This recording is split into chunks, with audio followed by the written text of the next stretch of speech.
adanya media sosial yang semakin banyak jenisnya, orang-orang jadi semakin berani melakukan pencemaran nama baik dan menganggap mereka bisa bebas dari jerat hukum. Kayaknya lo pada ngerasa nggak sih, yang namanya pencemaran nama baik itu selalu jadi momok dan masalah yang terjadi tiap hari di medsos. Stop untuk menyerang seseorang di ruang publik, terlepas yang kita sampaikan benar atau tidak. Ternyata pencemaran nama baik itu bisa dibilang juga sama dengan fitnah loh. Serem banget gak sih?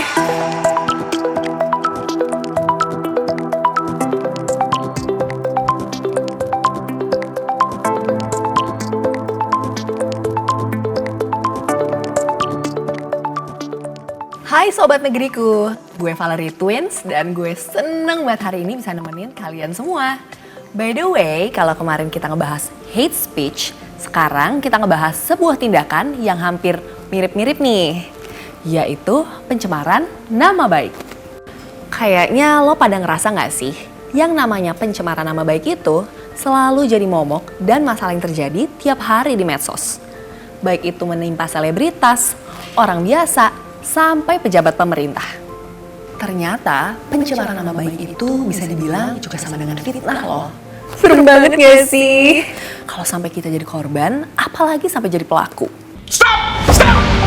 Karena ada ancaman hukuman loh yang menanti kita. Jadi sebenarnya pencemaran nama baik atau penghinaan itu dari dulu udah sering banget terjadi. Dan udah banyak kejadian yang dibawa ke ranah hukum.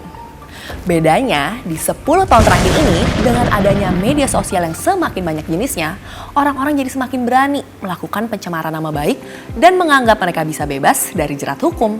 Karena penghinaan itu dilakukan secara tidak langsung alias lewat digital.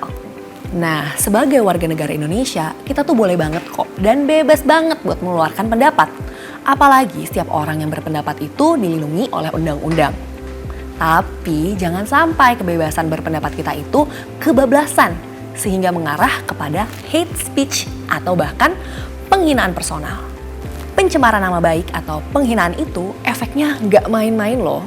Orang yang jadi korban bisa menjadi sasaran kekerasan fisik dan lebih parah lagi bisa membuat mental mereka down. Dan berdampak tidak hanya pada orang itu, tapi juga keluarganya. Di sisi lain, pencemaran nama baik bisa membuat karir seorang hancur, bisnis orang bangkrut, kolaps karena tudingan atau hinaan yang diarahkan kepada mereka.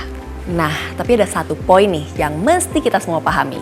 Semisal ada seorang artis yang sedang menghadapi masalah rumah tangga dan dituduh selingkuh.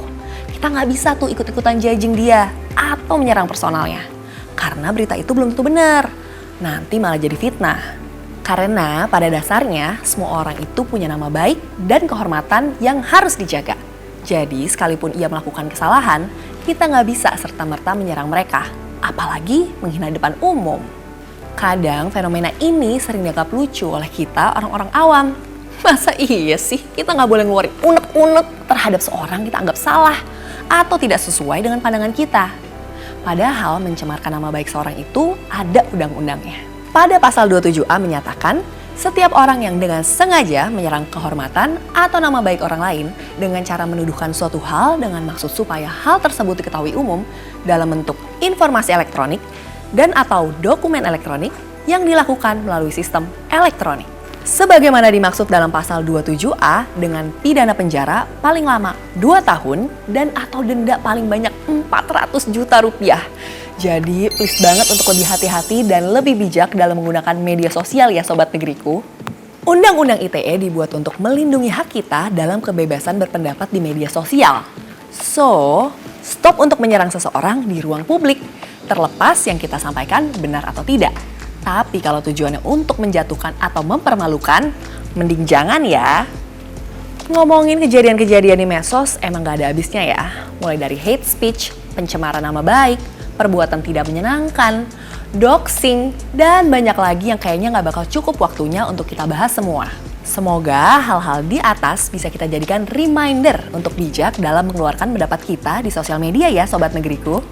Sayangnya kita harus selesai di sini nih. Tapi jangan lupa bagi pengalaman pribadi atau orang sekitar kalian di kolom komentar di bawah ya. Pastiin juga follow dan subscribe akun sosial media Teras Negeriku di Instagram, TikTok, dan YouTube. Sampai ketemu di episode lainnya ya. Dadah!